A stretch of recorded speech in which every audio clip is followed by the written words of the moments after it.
Hello friends, welcome to running study सामान्य विज्ञान lecture series के 7वें वीडियो में आपका स्वागत है। हम कर रहे थे पिछले वीडियो में प्रकाश को, आधा हमने पढ़ लिया था। अब उसके बाद के टॉपिक को आज कवर करते हैं हम। ठीक है, हमने स्टार्टिंग में जो इसके पहले वाला पार्ट था प्रकाश का, उसमें परावर्तन पढ़ा था। प्रकाश का किसी तल से टकराकर वापस आना परावर्तन कहलाता है। इससे रिलेटेड हमने मिरर कर लिया था, मतलब जो दर्पण था उसको हमने पढ़ लिया था। इसके बाद सेकंड घटना हमने पढ़े थे अपवर्तन की। प्रकाश का अपने पथ से विचलित होने की घटना को प्रकाश का अपवर्तन कहा जाता है। इससे रिलेटेड हमने पढ़ा था लेंस। ठीक है, अब इसके आगे हम पढ़ते हैं आज के दिन, जो कि है हमारा पूर्ण आंतरिक परावर्तन। पूर्ण आंतरिक परावर्तन को आराम से समझते हैं। हमने जब अपवर्तन की घटना को पढ़ा था तो उसमें दो केस बने थे। पहला केस था कि जब किरण विरल माध्यम से सघन माध्यम में जाए, विरल से सघन में जाती है तो क्या होता है, अभिलंब की ओर झुक जाती है, अभिलंब की ओर झुक जाती है। और जब किरण सघन से विरल में जाती है तब क्या होता है, तो तब वह अभिलंब से दूर हट जाती है। मतलब ऐसे जा रही है तो अभिलंब से दूर हट जाएगी। ठीक है, मतलब ये जो कोण का मान है वो क्या हो जाएगा, इधर साइड बढ़ जाएगा। आई बात समझ में। तो पूर्ण आंतरिक परावर्तन में पहली बात तो क्या होना चाहिए, इसकी कुछ शर्त होती है पूर्ण आंतरिक परावर्तन होने की। मान लो कोई किरण है, वह सघन माध्यम से विरल माध्यम में जा रही है। कहाँ से कहाँ जा रही है, सघन माध्यम से विरल माध्यम में जा रही है। तो देखो ये जो पहला केस है ये वाला, इसमें क्या हुआ, कुछ कोण था हमारा आपतन कोण, सघन से विरल में जा रही थी तो क्या हो जाएगा, अभिलंब से दूर हट जाएगी। तो ये देखो ये डिस्टेंस जो है बढ़ गया। अब हम क्या करेंगे, इस कोण को धीरे धीरे बढ़ाएंगे। ये जो हमारा आपतन कोण है इसको क्या करेंगे, हम धीरे धीरे बढ़ाएंगे। तो ये आपतन कोण के बढ़ने से यदि हम इसको इधर खिसकाते जाएंगे तो ये और इधर खिसकते जाएगी। तो एक टाइम ऐसा आएगा, एक आपतन कोण ऐसा आएगा कि जिसके लिए ये वाला जो कोण है, जो हमारा अपवर्तन का कोण है, उसका मान 90 डिग्री हो जाएगा। ये सेकंड वाले केस में इसका मान क्या हो गया, 90 डिग्री हो गया। तो वो जो आपतन कोण है जिसके लिए अपवर्तन कोण का मान 90 डिग्री हुआ है, उसको हम बोलते हैं क्रांतिक कोण। क्या बोलते हैं, क्रांतिक कोण। ठीक है ना। क्या करा हमने, आपतन कोण का मान धीरे धीरे बढ़ाते गए तो यह आपतन कोण एक टाइम पे ऐसा हो जाएगा कि इसके लिए इस अपवर्तन कोण का मान क्या हो जाएगा, 90 डिग्री। तो इस आपतन कोण को हम क्या बोलेंगे, इस आपतन कोण को क्रांतिक कोण बोलते हैं। इंग्लिश में बोलेंगे क्रिटिकल एंगल, इसलिए हम इसको सी से दर्शाते हैं। तो इसको थीटा सी या आई सी करके लिखा जाता है। थीटा सी या आई सी करके लिखा जाएगा। आई सी मतलब क्या है, क्रिटिकल इंसिडेंस एंगल, मतलब क्रांतिक कोण। क्रांतिक कोण होता है, ठीक है ना। क्रांतिक कोण वह कोण है जिसके लिए अपवर्तन का मान, मतलब आर का मान 90 डिग्री हो जाए। ठीक है, ये क्रिटिकल केस हो गया, मतलब ये एक क्रांतिक स्थिति हो गई है। अब इससे ज्यादा यदि आपने कोण को बढ़ाया तो जो अपवर्तन की घटना है, अब वो अपवर्तन की घटना नहीं होगी। ठीक है, फिर भी हम नहीं माने। हमने क्या किया, जो आपतन कोण का मान है उसको क्रांतिक कोण से ज्यादा कर दिया।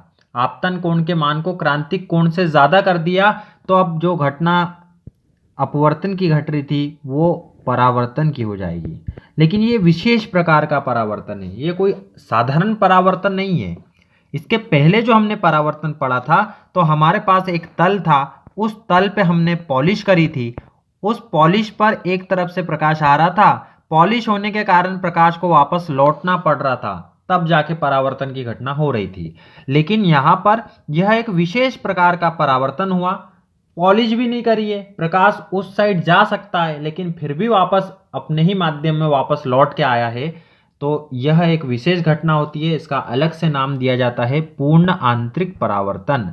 यहाँ पर ये जो पूर्ण शब्द का उपयोग किया गया है वो बस इसलिए किया गया है क्योंकि जितनी की जितनी ऊर्जा हम देते हैं उतनी ही ऊर्जा वापस आने वाले प्रकाश में भी हमको मिलती है। तो पूरी की पूरी ऊर्जा परावर्तित होती है। पहले वाले केस में कुछ ऊर्जा सतह को दे दी जाती है प्रकाश के द्वारा, लेकिन पूर्ण आंतरिक परावर्तन के केस में जितनी ऊर्जा से वह आपतित हुआ है उतनी ही ऊर्जा से वो परावर्तित होता है। तो इसीलिए पूर्ण शब्द का इस्तेमाल यहाँ पर किया गया है। ठीक है, तो दो कंडीशन होनी चाहिए। पहली बात तो जो किरण जा रही है वह सघन माध्यम से विरल माध्यम में जाना चाहिए, और दूसरा जो आपतन कोण है उसका मान क्रांतिक कोण से ज्यादा होना चाहिए। तो दो कंडीशन में पूर्ण आंतरिक परावर्तन हो सकता है। पहला, यदि किरण सघन माध्यम से विरल माध्यम में जाए तब, और दूसरी कंडीशन जब आपतन कोण का मान क्रांतिक कोण से ज्यादा हो। ठीक है, तो ये बात आपके समझ में आई होंगी। अब हम जो पूर्ण आंतरिक परावर्तन है उसका हम दैनिक जीवन में बड़ा ही महत्वपूर्ण रूप में उपयोग करते हैं। सबसे महत्वपूर्ण उपयोग है इसका फाइबर ऑप्टिक्स के रूप में। ये आप केबल देख रहे हैं, ये फाइबर ऑप्टिक्स का केबल है और यह केबल इंटरनेट चलाने के लिए इस्तेमाल किया जाता है। पूरे समुद्र मार्ग में, पूरे समुद्र में जितने भी समुद्र है सब जगह एक दूसरे से कनेक्ट करके रखा हुआ है पूरी दुनिया को। फाइबर ऑप्टिक्स ने, मतलब प्रकाशिक तंतु ने कनेक्ट करके रखा हुआ है। इतनी जल्दी हम क्लिक करते हैं और डाटा इतनी जल्दी कैसे आ जाता है, क्योंकि वह लाइट वेव के द्वारा जा रहा है। लाइट वेव आपको पता है 3 × 10⁸ मीटर पर सेकंड की रफ्तार से चलती है। मतलब यदि हम किलोमीटर में बदलेंगे तो 3 लाख किलोमीटर पर सेकंड आता है। इतनी रफ्तार से यदि डाटा जा रहा है तो हमें तुरंत ही उसका रिजल्ट भी मिल जाता है। इसीलिए जब हम गूगल पे टाइप करते हैं तो तुरंत उसके रिजल्ट हमको देखने को मिल जाते हैं। ठीक है ना। तो फाइबर ऑप्टिक्स एक तो सबसे महत्वपूर्ण उपयोग हो गया फाइबर ऑप्टिक्स। इसमें लाइट रेस का इस्तेमाल किया जाता है डाटा को ट्रांसमिट करने के लिए। ठीक है, इंटरनेट में याद रखना है, इंटरनेट में उपयोग किया जाता है। सेकंड आएगा रेगिस्तान की मरीचिका। ये देखो, गर्मी के मौसम में हम जब सड़क पे निकलते हैं तो हमें दूर कहीं पर सड़क पे पानी पानी सा दिखता है, लेकिन जब हम पास में जाते तो वहां पर कोई पानी नहीं होता। तो हमें पहले पानी का आभास हुआ, जब हम पास में गए तो वहां पर कोई पानी नहीं था। इस घटना को हम मरीचिका बोलते हैं। इस घटना को हम मरीचिका बोलते हैं। यह घटना रेगिस्तान में बहुत देखी जाती है। पूरे की पूरा ऐसा लगता है कि पूरा की पूरा पेड़ जो है वो उल्टा हमें उसका प्रतिबिंब बनते हुए दिखता है। तो ऐसा पूर्ण रूप से आभास होता है कि वहां पर पानी होगा ही होगा, क्योंकि रेगिस्तान में पानी की कमी होती है, वहां पर प्यास बहुत ज्यादा लगती है गर्मी ज्यादा होने के कारण। तो ज्यादातर मरीचिका हमें कहां पर दिखती है, रेगिस्तान में दिखती है। तो इसीलिए रेगिस्तान की मरीचिका भी किसका एग्जाम्पल है, पूर्ण आंतरिक परावर्तन का एग्जाम्पल है। ठीक है। एंडोस्कोपी, एंडोस्कोपी होती है जब पेट में छाले हो जाते हैं, अल्सर हो जाते हैं, तो उसकी छाले की स्थिति का पता लगाने के लिए एक मुंह के द्वारा एक कैमरा डाला जाता है अंदर की तरफ, और उससे पता लगाया जाता है कि अंदर जो छाले हैं उनकी स्थिति क्या है। तो यह जो कैमरे का जाना और वहां पर प्रतिबिंब का बनना अपनी स्क्रीन पर, यह सब किस कारण से संभव होता है, तो यह पूर्ण आंतरिक परावर्तन के कारण संभव होता है। हीरे का चमकना, हीरा इतना चमकदार क्यों होता है, पूर्ण आंतरिक परावर्तन के कारण हीरा इतना चमकदार होता है। फिर पानी में हवा के बुलबुले का चमकना, पानी में हवा के बुलबुले का चमकना, यह भी किस कारण से होता है, तो पूर्ण आंतरिक परावर्तन के कारण होता है। ये डायरेक्ट क्वेश्चन एग्जाम में पूछे जाते हैं। आपको सारी की सारी चीजें याद रखना है कि प्रकाशिक तंतु किस घटना पर आधारित है, पूर्ण आंतरिक परावर्तन पर। रेगिस्तान की मरीचिका किस पर आधारित है, पूर्ण आंतरिक परावर्तन पर। एंडोस्कोपी, हीरे की चमक, पानी में हवा के बुलबुले का चमकना, यह सब किस कारण से होता है, पूर्ण आंतरिक परावर्तन के कारण होता है। ठीक है, आगे बढ़ते हैं। अगली जो घटना आती है वह आती है प्रकाश का वर्ण विक्षेपण। प्रकाश का वर्ण विक्षेपण, प्रकाश का वर्ण विक्षेपण होता क्या है। प्रकाश हमने क्या करा, श्वेत प्रकाश, सफेद कलर का जो प्रकाश है उसको किसी प्रिज्म में से पास किया है। श्वेत प्रकाश को प्रिज्म में से पास करा है तो श्वेत प्रकाश बनता है अपने 7 अवयवी रंगों से। श्वेत प्रकाश किससे बनता है, अपने 7 अवयवी रंगों से बनता है। बैंगनी, जामुनी, नीला, हरा, पीला, नारंगी, लाल, बेजानी, हपीनाला, इससे मिलकर बनता है। तो जब हम श्वेत प्रकाश को प्रिज्म में से पास करते हैं तो यह अपने अवयवी रंगों में से टूट जाता है, बेजानी हपीनाला में टूट जाता है। तो इस घटना को, श्वेत प्रकाश का प्रिज्म में से गुजरने के दौरान अपने अवयवी रंगों में विभक्त होने की घटना प्रकाश का वर्ण विक्षेपण कहलाती है। यहाँ पर ये जो रंग है यह प्रकाश का ही गुण है जो तरंगदैर्घ्य पर निर्भर करता है। तो ये क्वेश्चन भी एग्जाम में पूछा जाता है कि जो रंग कलर है वह प्रकाश का किस गुण पर निर्भर करता है, तो तरंगदैर्घ्य पर निर्भर करता है, वेवलेंथ पर निर्भर करता है लाइट। ठीक है, नेक्स्ट है हमारा रंग। अब जो कलर होते हैं, हमने ये पता कर लिया कि तरंग दैर्घ्य पर निर्भर करता है कलर, है ना। लेकिन कलर होते हैं दो प्रकार के। कलर कितने प्रकार के होते हैं? दो प्रकार के। ये एग्जाम में पूछा जाता है कि प्रकाश के प्राथमिक रंगों का क्रम बताइए। तो लाल, हरा, नीला, लाल, हरा, नीला, ये तीनों प्राथमिक कलर होते हैं। और द्वितीयक कलर में आएगा मेजेंटा, सियान और पीला। मेजेंटा, सियान और पीला। प्रिंटर को यदि आप देखोगे, कलर प्रिंटर में ये तीनों कलर का इस्तेमाल किया जाता है। मेजेंटा, सियान और पीले का इस्तेमाल किया जाता है कलर प्रिंटर में। कभी आपने देखना उसमें जो इंक डलती है कलर की, तो उसमें तीन प्रकार की इंक डाली जाती है, एक मेजेंटा कलर की, एक सियान कलर की और एक पीले कलर की। ठीक है। और प्राथमिक रंग में कौन आएगा? तो लाल, हरा और नीला, ये प्राथमिक कलर होंगे। द्वितीयक कलर होंगे मेजेंटा, सियान और पीला। ठीक है। अब यहाँ पर एक ट्रायंगल हम बना लेते हैं। उस ट्रायंगल से आपको याद रखना है कि कौन प्राथमिक और कौन द्वितीयक कलर। तो लाल कलर आपको दिख गया होगा, ये ऊपर लाल है, ये नीला है, ये हरा और ये है नीला। तो जो शीर्ष पर जो कलर है वह सब प्राथमिक कलर है, और जो बीच में कलर है वो सब कैसे है? द्वितीयक कलर है। तो लाल, हरा, नीला, लाल, हरा, नीला, पीला, मेजेंटा, सियान, पीला, मेजेंटा, सियान, लाल, हरा, नीला। अब इसमें आपको पूरा क्रम याद रखना है, पूरा की पूरा ट्रायंगल याद रखना है कि इसके बीच में कौन। तो देखो, हरा, लाल, तो बीच में कौन है? पीला। मतलब इसको याद रखने के लिए आप ऐसा कर लेना, हीरा लाल ने किसकी टी शर्ट पहनी है? पीले कलर की।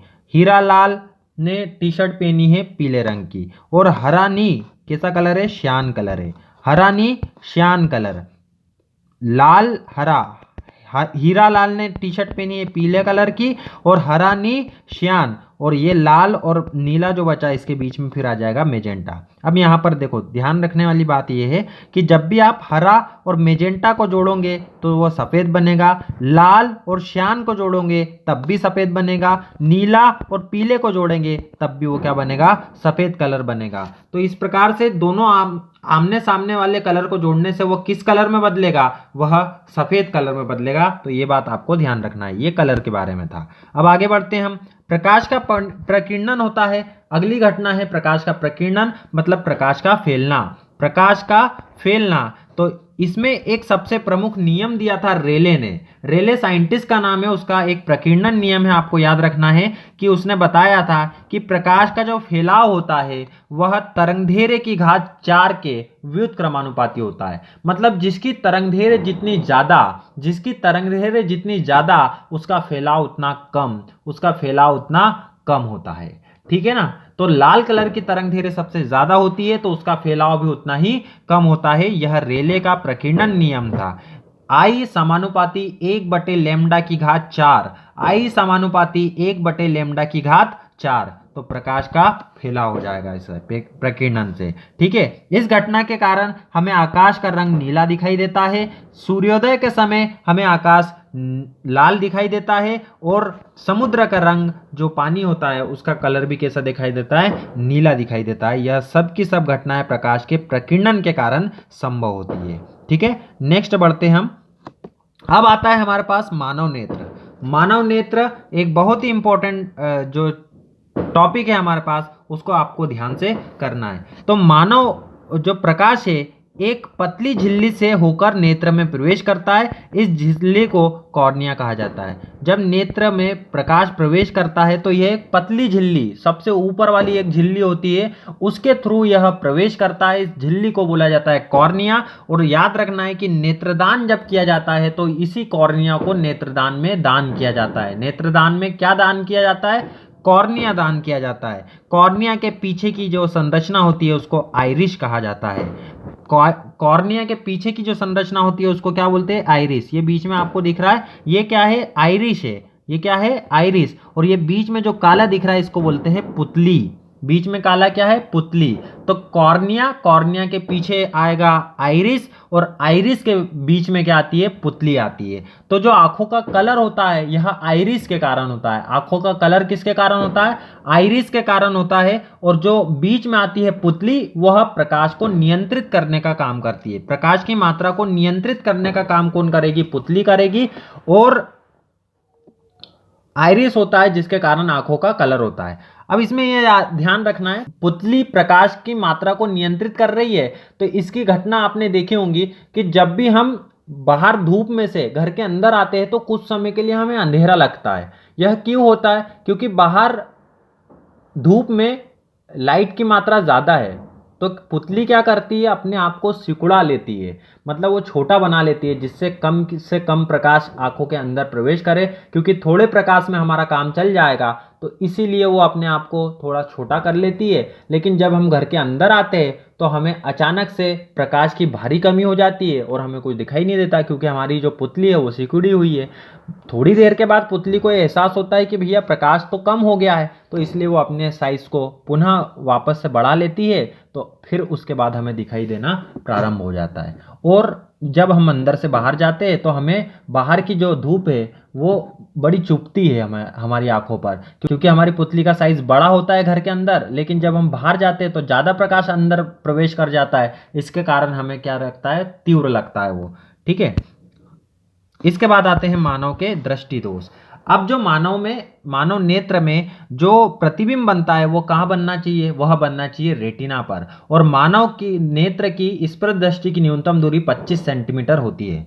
मानव नेत्र की स्पष्ट दृष्टि की न्यूनतम दूरी कितनी होती है, 25 सेंटीमीटर। मतलब यदि हमारी आंखों के सामने 25 सेंटीमीटर से कम दूरी पर कोई वस्तु को रखेंगे तो हमें वह देखने में थोड़ी सी समस्या होती है। यदि हमें उस वस्तु को स्पष्ट देखना है तो कम से कम 25 सेंटीमीटर की दूरी पर उसको रखना पड़ेगा। प्रतिबिंब बनेगा रेटिना पर, वास्तविक प्रतिबिंब बनता है और उल्टा प्रतिबिंब बनता है। वास्तविक उल्टा रेटिना पर न्यूनतम दूरी होती है 25 सेंटीमीटर। अब यदि रेटिना पर प्रतिबिंब नहीं बनेगा तो इसमें हमारी आंखों में दोष रहता है। मतलब यदि रेटिना पर प्रतिबिंब नहीं बना तो मतलब आंखों में दोष है। अब रेटिना पे प्रतिबिंब नहीं बनने का कारण दो हो सकता है, या तो प्रतिबिंब पहले ही बन जाए या प्रतिबिंब बाद में बने। यदि पहले बन गया प्रतिबिंब रेटिना के, ये देखो यहाँ पर ये रही रेटिना, यदि प्रतिबिंब रेटिना से यहाँ पर पहले बन गया तो निकट में बन गया, तो निकट में बना है तो हम उसको क्या बोलेंगे, यहाँ बन गया तो निकट में बना है तो निकट दृष्टि दोष। यदि इस रेटिना के बाहर बना है प्रतिबिंब तो उसको बोलेंगे दूर दृष्टि दोष। मतलब यहाँ से प्रकाश आ रहा है तो प्रकाश यदि पहले ही प्रतिबिंब बना ले तो निकट दृष्टि दोष होता है, यदि बाद में बना है तो दूर दृष्टि दोष होता है, और यदि रेटिना पे बना है तो कोई दोष नहीं होता है।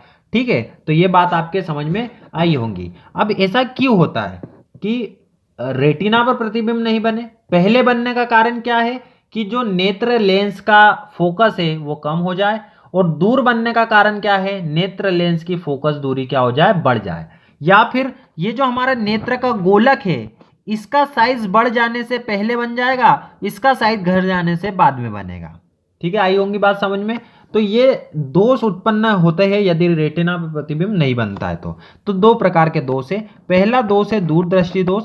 दूरदृष्टि दोष में प्रतिबिंब कहाँ बनेगा, दूर बनेगा, रेटिना से दूर बनेगा। अब जब प्रतिबिंब रेटिना से दूर बनता है तो इस स्थिति में हमें निकट की वस्तुएं दिखाई देना बंद हो जाती है। निकट रखी वस्तुओं को हम स्पष्ट रूप से नहीं देख पाते, लेकिन दूर की वस्तुएं आसानी से देख पाते हैं।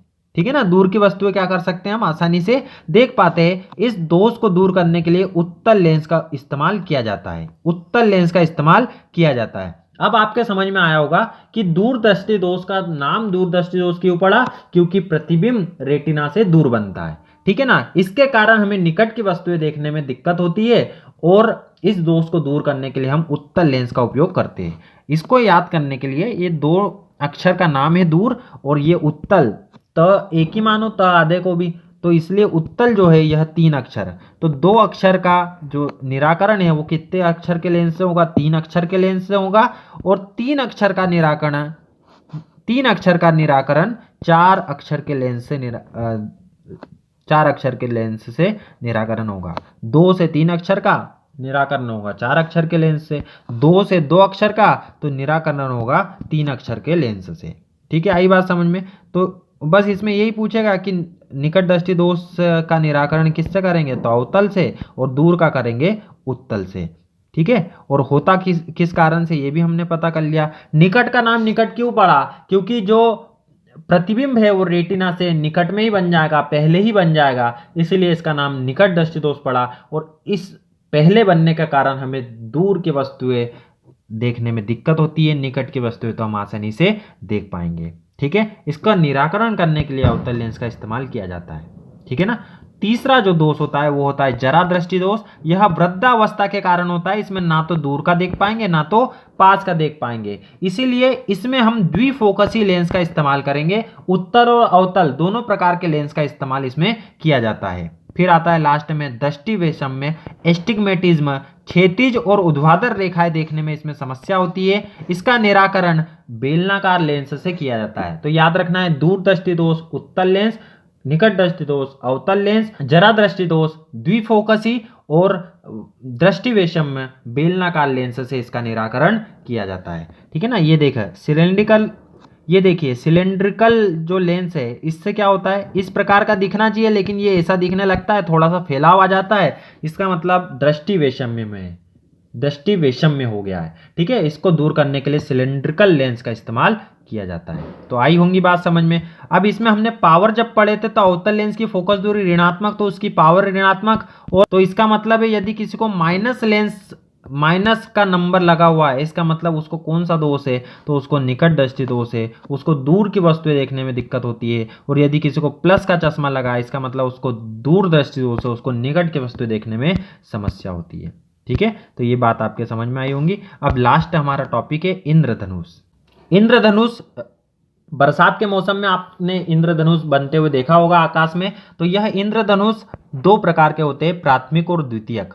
इसमें एक ही क्वेश्चन पूछा जाता है कि प्राथमिक इंद्रधनुष बनता है तो उस समय कौन सी घटनाएं होती है। तो यहां पर प्राथमिक इंद्रधनुष के समय दो अपवर्तन होते हैं और एक पूर्ण आंतरिक परावर्तन होता है।